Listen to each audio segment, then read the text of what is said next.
India continues to record alarming numbers of COVID-19 infections. The country has recorded 257,170 new cases in just the last 24 hours. The daily COVID cases retreated from record levels but stayed well above the 200,000 mark for the sixth straight day. 1,761 people have died due to COVID in the last 24 hours in India, and this is the highest one-day spike that India has recorded since the beginning of the pandemic. The death toll has now surpassed 180,000 mark in India. The U.S. Public Health Agency, Centers for Disease Control and Prevention, has advised its citizens to avoid traveling to India. The decision comes as India continues to face worsening COVID crisis. CDC has said because of the current situation in India, even fully vaccinated travelers may be at risk of getting and spreading COVID variants and should avoid all travel to India. If you must travel to India, get fully vaccinated before travel.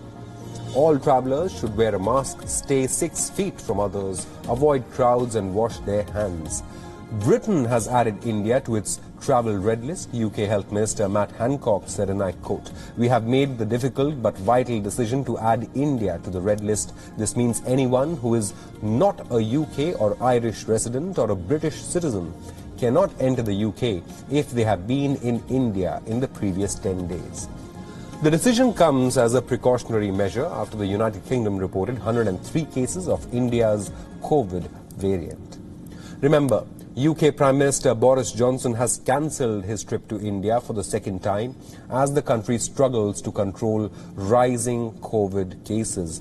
Meanwhile, Hong Kong has suspended all connecting flights with India to the 3rd of May. The decision comes after 50 passengers of 2 flights were tested positive upon arrival in Hong Kong. New Zealand has also suspended entry of all travellers from India, including its own citizens. Prime Minister Jacinda Ardern announced a decision after New Zealand recorded 23 positive cases, out of which 17 were from India. Meanwhile, Indian Prime Minister Narendra Modi is all set to hold a virtual meeting with vaccine manufacturers. India has allowed all its citizens over the age of 18 to get a COVID vaccine from the 1st of May.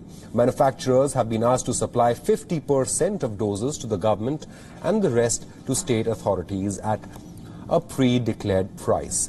Meanwhile, Prime Minister Modi has cancelled his visit to Portugal and France, which was scheduled for May.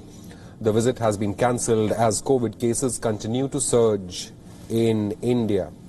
As the national capital, Delhi, undergoes a week-long lockdown, thousands of migrant workers make their way to railway and bus stations to go back home. Last year, about 100 million migrants walked, cycled and hitchhiked their way to villages from India's metro cities during the initial lockdown.